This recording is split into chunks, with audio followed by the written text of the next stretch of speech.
Mrs. N. Vijaya, working as Associate Professor in the Department of Electronics and Communication Engineering at College of Engineering Gindi, Anna University, Chennai.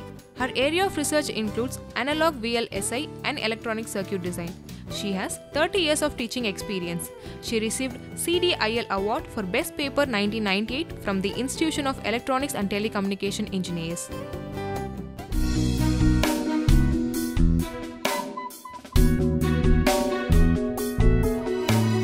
Welcome to UGC lecture series on practical session. Today we are going to study about the differentiator and how to design a differentiator, construct the circuit and study its performance. What is the apparatus required for performing this experiment is CRO, dual power supply and function generator. Components required is 741 IC, resistors and capacitors. So, what is a differentiator? Differentiator is a amplifier using in IC 741 is a circuit configuration which produces an output voltage that is proportional to the rate of change of the input voltage. So, it is going to be vice versa of the integrator. In the feedback path we will have a resistor and input is going to be the capacitance, and in the feedback path we have the resistor. This compensation capacitance is added in order to avoid any offset disturbance due to the offset voltage or input bias current. So, if you have any offset voltage or input bias current, there will be error at the output. Hence, to avoid that, we are adding a compensating resistance which is equal to RF. So, here if you see the bias current IB is equal to 0. This is the voltage across the capacitance, that is equal to V2 is the 0 voltage, neutral that is virtual ground, V2 is the virtual ground and this is the output voltage. So, C1 into dVn is equal to minus V0, hence we get an output expression V0 equal to minus R of C1 d of the differentiation of the input voltage. So, this is going to be the time domain equation. So, here if you see the output voltage V 0, it is equal to minus R of C1 d of V in by dt. The same this is in time domain, this is a time domain equation. Same equation in the frequency domain, if you take V 0 of S is equal to minus R of C1 and the differentiation is equal to S by Vn. So, the gain of the expression in the frequency domain is equal to this, that is equal to minus j omega R of C1. So, that is this is time domain equation, and here if you see the circuit, the differentiator circuit, this is going to be a basic differentiator. Why we go for a practical differentiator is at low frequencies it does not exhibit any problem. If you see here at low frequencies it is below 0 dB. For example, say 1 hertz signal at 0 frequency. At 0 frequency the gain is equal to 0 because it is proportional to the frequency. We saw on the previous slide the gain of the amplifier is minus j omega or the amplitude of the gain. The amplitude of the gain is equal to omega R1 RF C1.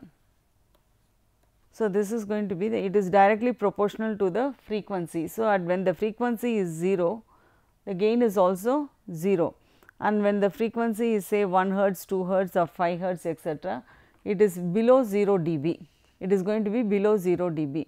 So, at frequencies say 5 hertz or 2 hertz or 4 hertz, it is we will take it as minus 20 dB, and as the frequency increases, it is the gain will also increase at a rate of plus 20 dB per decade, and the frequency at which it becomes equal to 0 dB is known as FA. So, that we have to derive what is the value of FA, and then further if you keep on increasing the frequency for a basic integrator, it will go on increasing and it will be very high. The gain is going to be very high at very high frequencies. Hence, it is very sensitive to high frequency noise. So, any noise will see very low impedance, hence it will be amplified by the differentiator. So, to avoid that, we have to decrease the gain after certain frequency. So, that is going to be the practical differentiator. So, in the basic differentiator what we saw is the circuit is going to be very sensitive to high frequency noise. After certain frequency, the gain is going to be enormously high, so that it will pick up the noise and amplify it. Hence, to avoid that, what we are doing is across RF we put a capacitance CF, and in series to C1 we are adding a resistance R1. So, here if you see RF is being shunted with CF and R1 is added with in series with C1. So, Z1 is an impedance which is series combination of R1 C1, here it is a parallel combination of RF CF. So, in this basic differentiator, we can find out what is the value of FA. Already we saw what is FA. FA is equal to 1 by 2 pi RF into C1. This is going to be the FA. FB is equal to, if you derive the transfer function of this practical differentiator. So, what is the derivation of that is?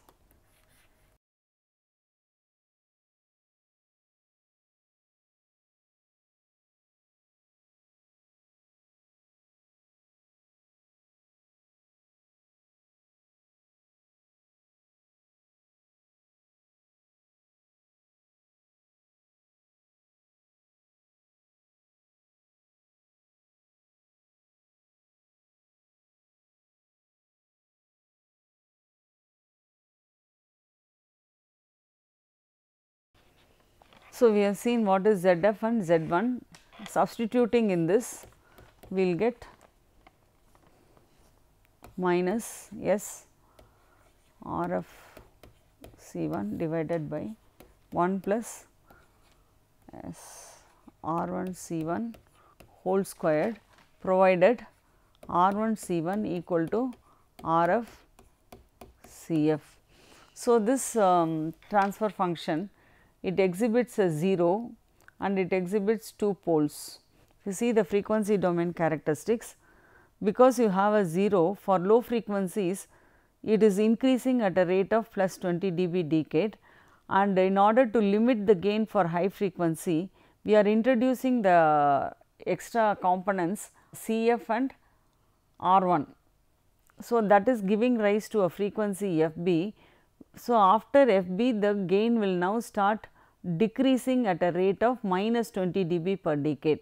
So, from plus 20 dB it is coming to minus 20 dB.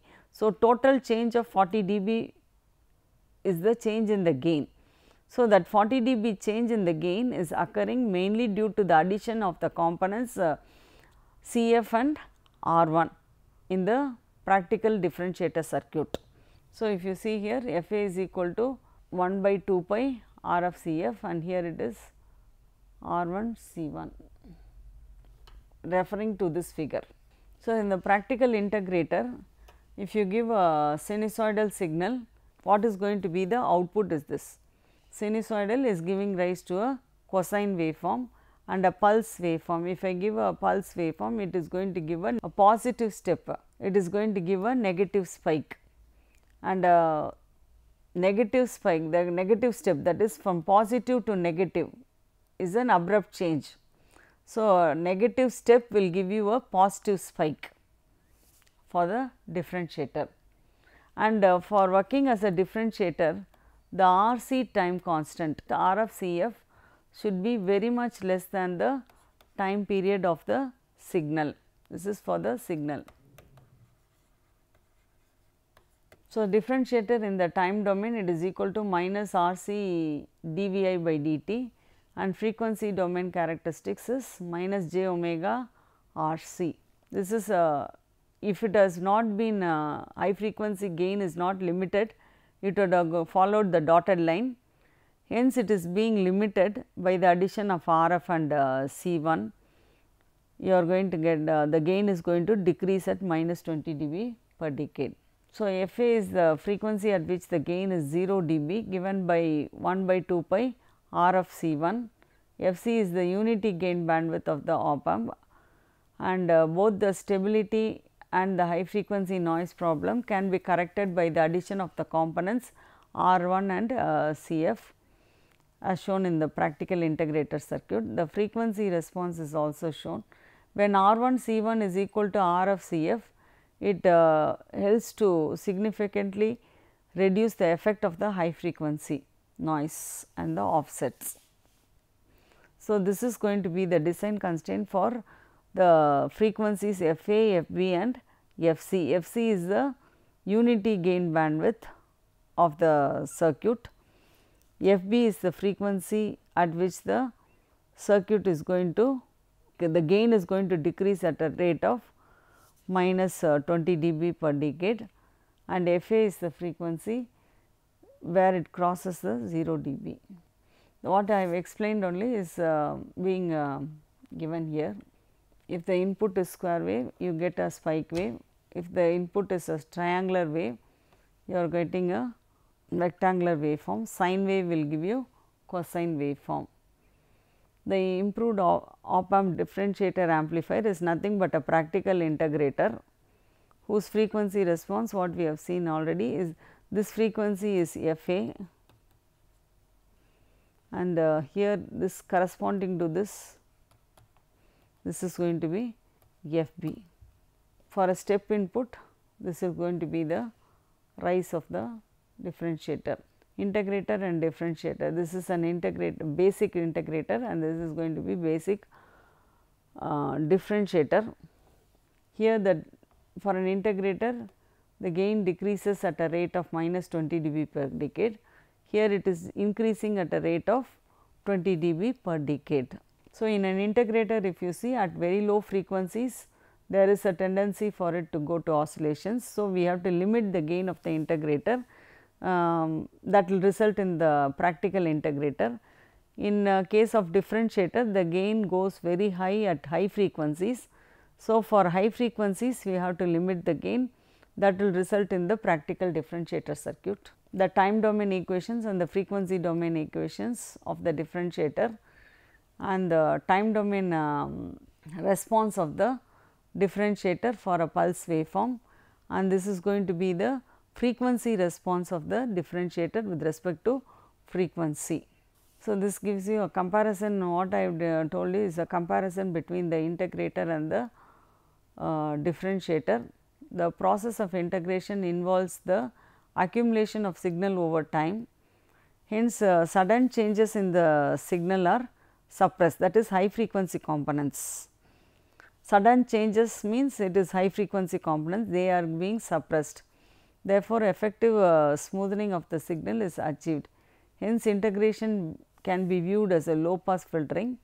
The process of differentiation involves the identification of sudden changes in the input signal. Constant and slowly changing signals are suppressed. It means slow changing signals are low frequency signals, they are being suppressed. Hence, differentiator can be called as a high pass filter. The steps for the design of a practical differentiator: we have to select Fa to be the highest frequency of the signal that is going to be differentiated.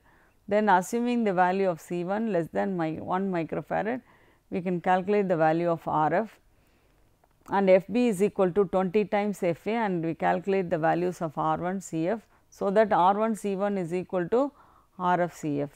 So, this differentiator is commonly used in wave shaping networks to detect the high frequency components and input signal and also as a rate of change of detector in FM modulators. A problem: determine the output voltage of a ideal op amp differentiator for a triangular wave input. A triangular wave input. So, for a positive ramp, you get a negative step, that is the opposite of an integrator. For a negative ramp. For a negative ramp you get a positive step. So, that is a response of a differentiator to a triangular waveform. Design of differentiator to differentiate a signal varying from 10 hertz to 1 kilohertz.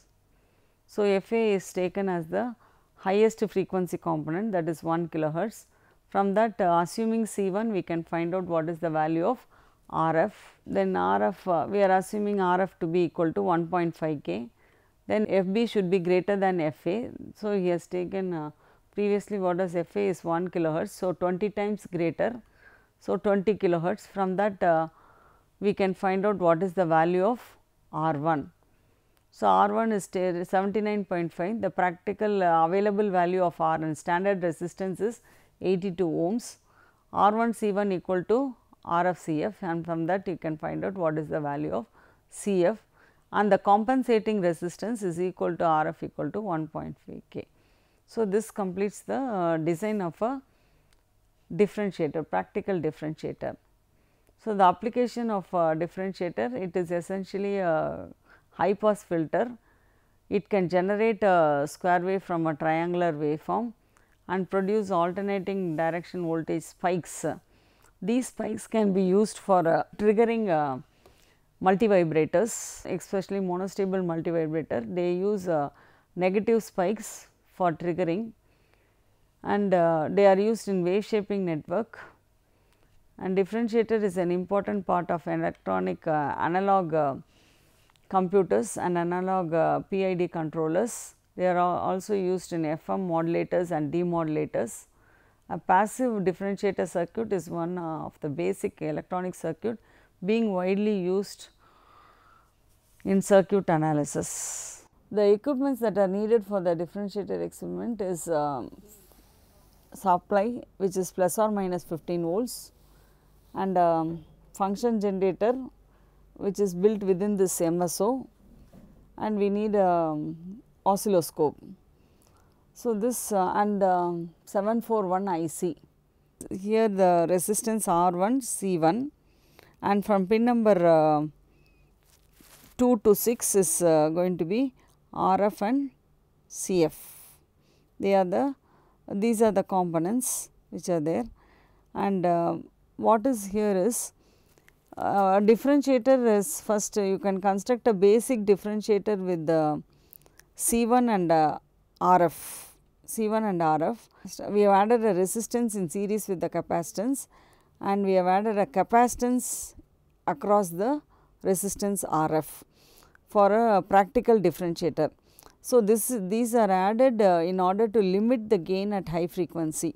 The gain of the differentiator is proportional to the frequency. So, as we increase the frequency, the gain also increases, and at high frequency it is very sensitive to the noise and it will pick up the noise. So, hence we have to limit the gain at high frequency. So, what we have designed the circuit is the differentiation starts at 100 hertz, and as we increase the frequency the gain also increases and gets limited at the frequency F A, that is 1 kilohertz. So, beyond 1 kilohertz the gain reduces. So, for a practical differentiator, if you do not do the addition of the resistance and capacitance, the gain will not be limited at high frequency, it will go on increasing, and finally it will break up into oscillations, as we have discussed in the theory.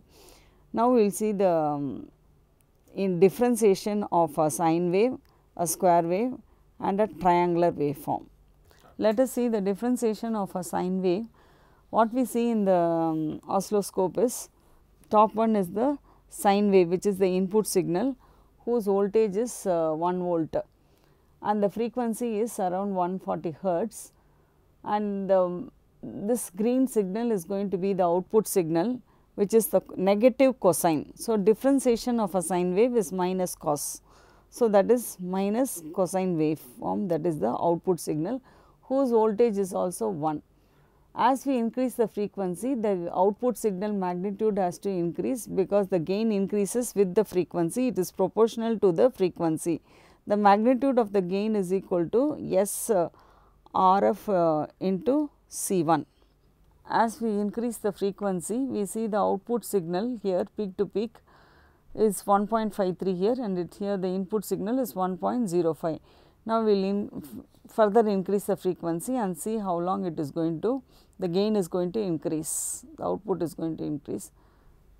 So, we are increasing, now it is 1.2.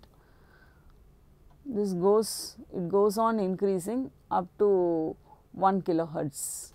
So, if you see at 1 kilohertz, the frequency 1 kilohertz, the input signal is 1.05 and the output signal is 3.22. Further we will increase the frequency, the output will decrease. So, we have increased the frequency to 1.5 kilohertz, the input signal is 1.01 and the output signal is 2.97. Further, if you increase the frequency,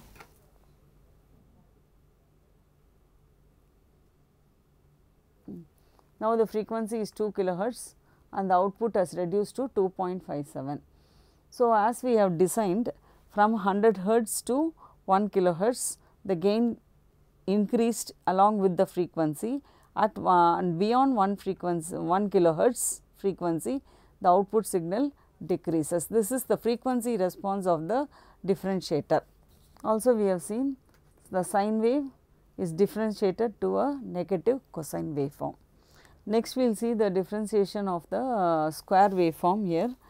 This square waveform, you have a positive edge, this pulse, this square waveform has positive, from negative it goes to positive, and here at this point from the positive voltage it comes to the negative voltage. This positive edge is now differentiated to a negative spike, and if you see the negative transition, this is negative transition is differentiated to a positive spike, and positive transition is differentiated to negative spike. So, this is a inverting, differentiator is operating in the inverting mode, hence we get an inverted differentiated output of a square waveform. Now, we see the differentiation of a ramp signal or a triangular waveform. The triangular waveform is differentiated to a square waveform here. Positive ramp is differentiated to a negative level, and negative ramp is differentiated to a positive level and goes on. See here, this positive ramp, this is a positive ramp that is differentiated to a negative value because of the inverting mode of the differentiator. So, what we see in the screen is the differentiation of a ramp signal is a square wave. This occurs at a frequency of 190 hertz. Understanding of the differentiator, let me give some questions for you to answer. First question is, what is the drawback of the basic differentiator and how it can be overcome by a practical differentiator? Design a differentiator to differentiate a signal of frequency 5 kilohertz. So, a third question, give a application of a differentiator in any practical circuit. For example, how it can be triggered, can be used as a trigger for a monostable multivibrator. So, draw a circuit which is making use of a differentiator. Thank you.